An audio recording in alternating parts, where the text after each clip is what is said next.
रात के 11:30 बजे थे।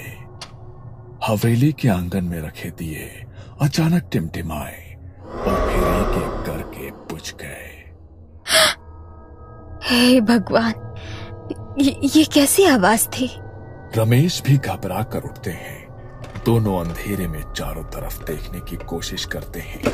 किचन से लगातार खड़खड़ाहट की आवाज आ रही थी। शारदा डरते डरते अंदर गई। मिट्टी के बर्तन जमीन पर बिखरे पड़े थे, लेकिन वहां कोई नहीं था। ये सब अपने आप कैसे गिर गया? रमेश खिड़की के पास जाते हैं और बाहर झांकते हैं। बाहर आंगन में अंधेरा था।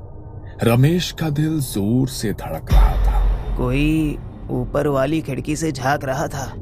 वे दोनों घबराए हुए तुरंत कमरे में लौटते हैं और मीरा के पास पहुंचते हैं। रमेश ने उसका माथा छुआ तो हाथ तपे अंगारे जैसे जल उठा। माँ, कोई मेरे बाल खींच रहा है। मीरा का चेहरा पसीने से भीगा होता है और तकिए पर टूटे हुए बाल बिखरे होते हैं। ये कोई साधारण घर नहीं था। ये थी पाटन की पुरानी हवेली, जो पिछले 100 सालों से अपने रहस्यों के लिए जानी जाती थी। इस हवेली के बड़े बड़े हिस्सों में अब 4 परिवार रहते थे।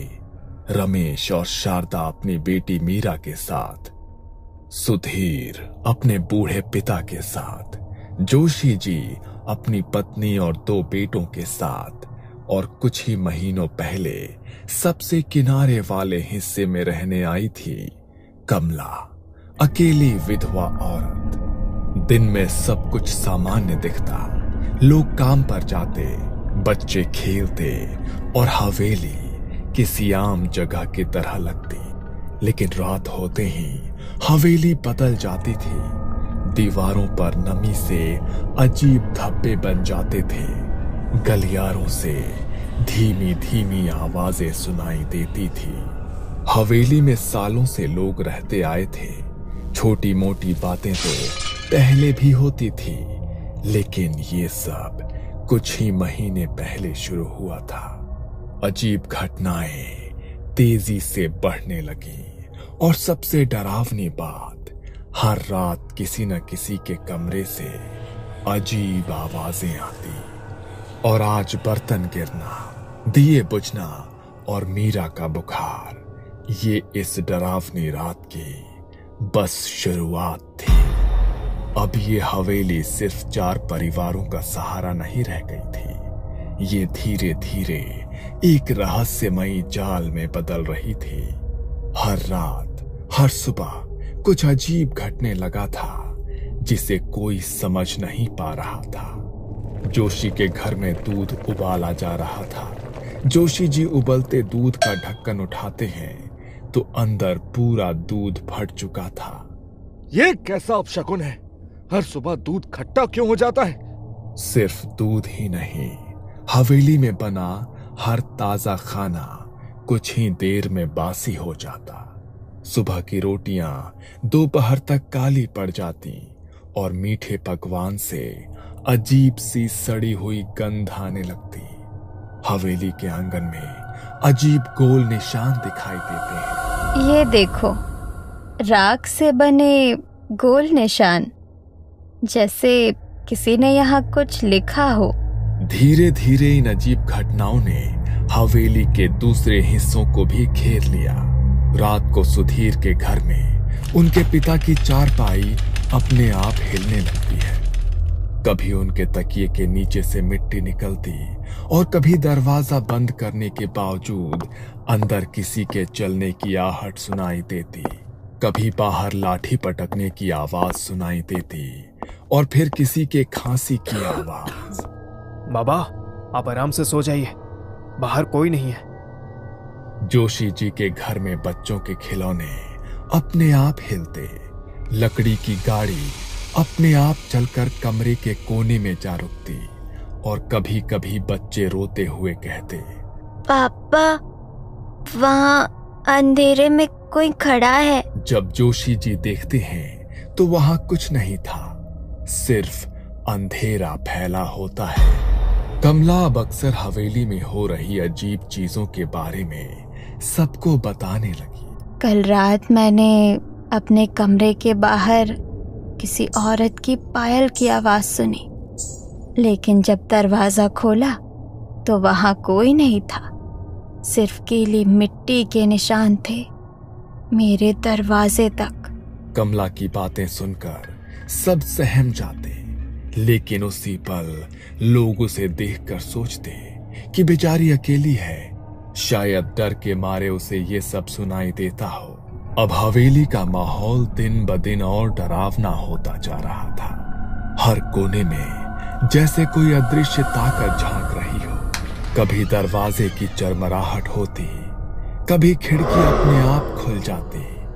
अगली सुबह शारदा जब दरवाजा खोलने गई तो चौखट पर काले धब्बे बने हुए थे, गोल गोल घुमावदार निशान, जैसे किसी ने राख और हल्दी से तांत्रिक चिन्ह बनाए हो।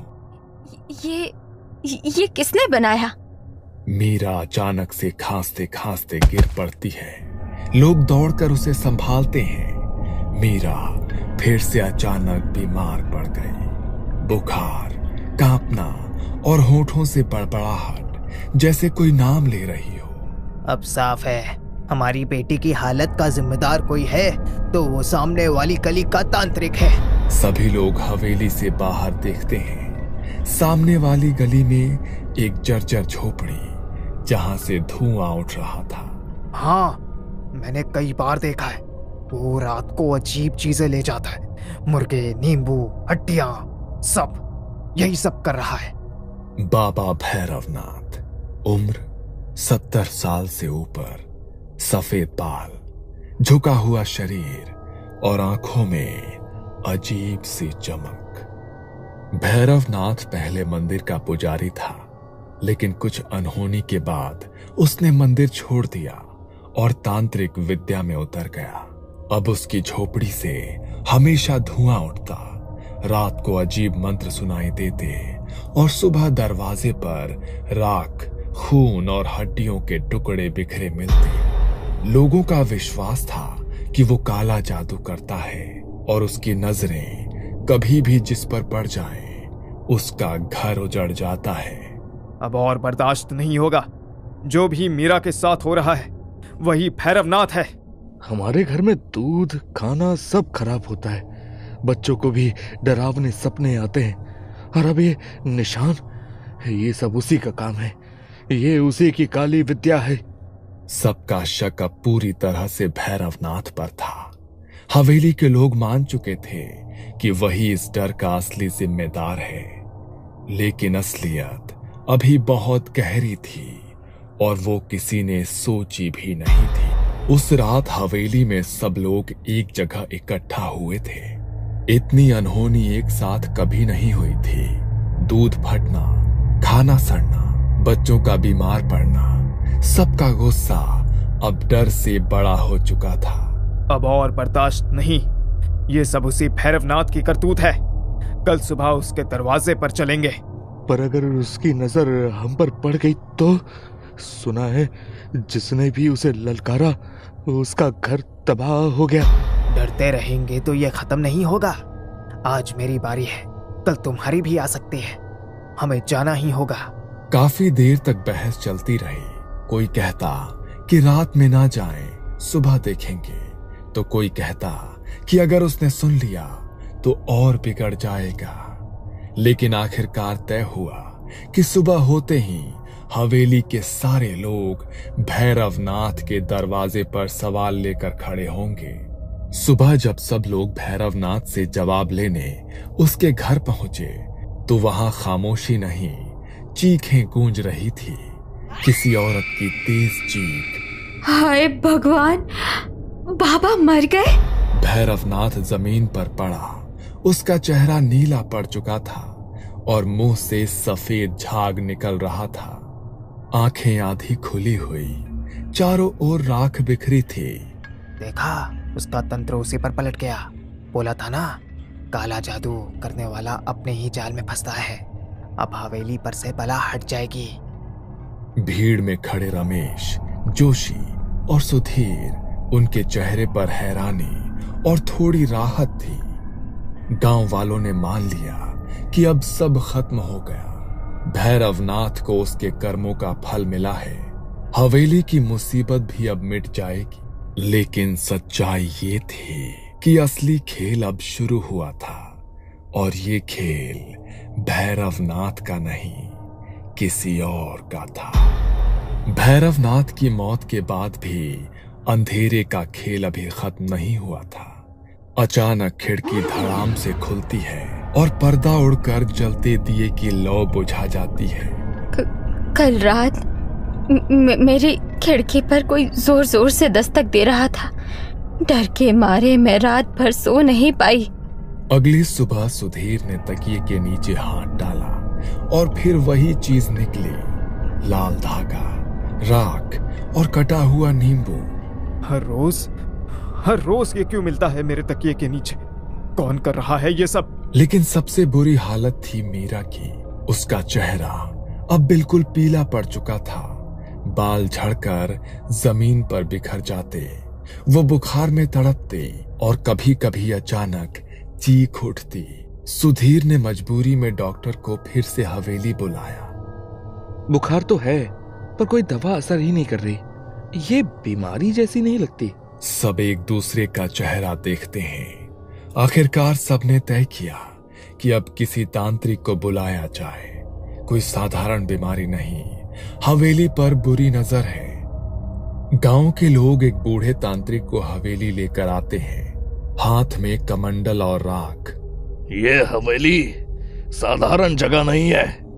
दीवारों पर धब्बे, खिड़कियों पर राख के निशान, ये सब सूतक सिद्धि का असर है। सब लोग फुसफुसाने लगे, सूतक सिद्धि, सूतक सिद्धि। हाँ, सूतक सिद्धि काले जादू की एक दुर्लभ विद्या है। ये इसमें किसी घर या जगह को अशुद्ध कर दिया जाता है। रातों रात वहां का खाना पीना सड़ने लगता है, बच्चे बीमार पड़ जाते हैं और धीरे धीरे घर तबाही की ओर बढ़ता है। ये सब किसी इंसान की करतूत है, और जब तक उस इंसान का पता नहीं चलेगा, हवेली का सूतक खत्म नहीं होगा। सब एक दूसरे का चेहरा देखने लगते हैं। तांत्रिक के जाने के बाद हवेली का माहौल और जहरीला हो गया। अब सबको लगने लगा कि ये बला बाहर से नहीं, घर के अंदर से आई है। लेकिन कौन है वो, ये कोई नहीं जानता था। रात को चुपके चुपके आंगन में जाती हो, अंधेरे में कुछ बड़बड़ाती रहती हो। लोगों ने तुम्हें नींबू और राख हाथ में लिए देखा है। कहीं ये सब काला काम तुम ही तो नहीं कर रही? कमला चुप रहती है, बस ठंडी नजरों से शारदा को देखती है और वहां से चली जाती है। ये देखो, सुधीर के कमरे में सबूत मिला है। जमीन पर नींबू, राख और काले कपड़े पड़े रहते हैं। ये सामान मेरा नहीं है, किसी ने जानबूझकर मुझे फंसाने के लिए रखा है। सब एक दूसरे को शक की नजरों से देखते हैं। कोई कुछ कहता नहीं, लेकिन माहौल और भी भारी हो जाता है। हर दिन किसी न किसी पर शक जाता। कभी शारदा के कमरे में राख और बाल मिलते, तो कभी जोशी जी के दरवाजे पर नींबू रखा होता। कभी सुधीर के तकिए के नीचे काला धागा निकलता, तो कभी आंगन में राख के पैरों के निशान। हवेली अब एक रणभूमि बन चुकी थी। यहाँ कोई किसी पर भरोसा नहीं करता था। सब अपने अपने कमरों तक सिमट गए। हवेली अब सिर्फ डर का घर नहीं, बल्कि ये अब शक और अविश्वास की गहरी खाई बन चुकी थी। एक दूसरे के कमरों में अजीब चीजें मिलने के बाद सब एक दूसरे को शक से देखने लगे थे। इसलिए जोशी और सुधीर ने तय किया कि तांत्रिक को फिर से बुलाना ही पड़ेगा। अगले ही दिन वो तांत्रिक को ले आए। तांत्रिक ने उनकी सारी बातें सुनी और सबकी आंखों में देखा। यह सामान तुम में से किसी का भी नहीं है। इन्हें जानबूझकर रखा गया है ताकि शक तुम सब में फैलता रहे। ये किसी और का काम है। और अब मुझे अंदाजा हो रहा है कि असली खेल कौन खेल रहा है। तांत्रिक पहले ही भैरवनाथ की मौत की असली वजह का पता लगा चुका था। 2 दिन बाद अमावस की रात तांत्रिक छुपकर हवेली आया। उसने पहले से ही तैयारी कर रखी थी, सूतक सिद्धि तोड़ने के लिए विशेष साधन और मंत्र। काली अंधेरी रात में कुत्ते लगातार भौंक रहे थे। कमला अपने कमरे से निकली। उसकी चाल अजीब और आंखें सुर्ख लाल। वो आंगन की चौखट तक पहुंची ही थी कि तांत्रिक ने अपना मंत्र उस पर उलट दिया। पल भर में कमला जमीन पर गिर पड़ी। उसका शरीर ऐंठा हुआ, चेहरा अकड़ा हुआ और होंठ आधे खुले हुए, जैसे किसी ने अंदर से उसकी सांसें खींच ली हो। अचानक भौंकते कुत्ते एक साथ खामोश हो गए। अगली सुबह जब घर वाले बाहर आए तो कमला को देखकर सब सन्न रह गए। वो चौखट पर ऐसे पड़ी थी जैसे किसी अदृश्य बिजली ने उसे जकड़ लिया हो। कोई नहीं जान पाया कि कमला ने अपनी आखिरी सांस तक क्या देखा, क्योंकि उसकी आंखें और होंठ डर से खुले पड़े थे।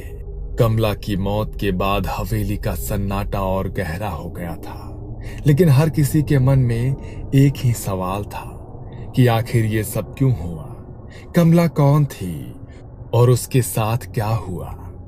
लोग फुसफुसाने लगे। कोई कहता है कि कमला की मौत का राज जानना होगा। तभी तांत्रिक हवेली में आते हैं। उसकी मौत पर अफसोस करने का कोई मतलब नहीं। ये सब कमला का ही किया हुआ था। उसने सूतक सिद्धि साधी थी और उसी ने चालाकी से तुम सबका शक भैरवनाथ की तरफ मोड़ा। भैरवनाथ उसकी हकीकत जान चुका था, इसलिए वो उसका पहला शिकार बना। ये सुनकर सब दंग रह गए। औरतें मुंह पर हाथ रख लेती हैं। लेकिन कमला ऐसा क्यों करेगी? उसने हमें क्यों सताया? क्योंकि उसे किसी को खुश देखना पसंद नहीं था। उसके अपने जीवन से सुख शांति जा चुकी थी और अब वो चाहती थी कि कोई और भी सुखी ना रहे। उसे तुम सबकी खुशहाली छीननी थी और धीरे धीरे इस हवेली पर कब्जा करना था। मैंने उसकी जिंदगी के बारे में सब पता लगाया है। उसके माता पिता बचपन में ही गुजर गए थे। वो अकेली रह गई थी और तभी उसने काला जादू सीखना शुरू किया। शादी के बाद उसका पति और सास ससुर उसे रोकते थे, लेकिन उसने सबको इसी जादू से मार डाला। जहां जहां भी वो रही वहां बर्बादी फैल गई। ये हवेली उसकी अगली शिकार थी। ये सुनकर सबके होश उड़ गए। जिस औरत को सबने एक बेचारी विधवा समझा था, असल में वही उनकी बर्बादी की जड़ थी। और अब उसकी मौत के साथ उसकी काली परछाई भी इस हवेली की दीवारों में हमेशा के लिए कैद हो गई थी। ये कहानी आपको अच्छी लगी हो तो हमें सब्सक्राइब करें, हमारा इंस्टाग्राम और फेसबुक पेज जरूर फॉलो करें। अगर आपके पास ऐसी ही कोई कहानी हो तो हमें कमेंट बॉक्स में भेजें। हम कोशिश करेंगे कि अगली एनिमेटेड स्टोरी आपकी होगी।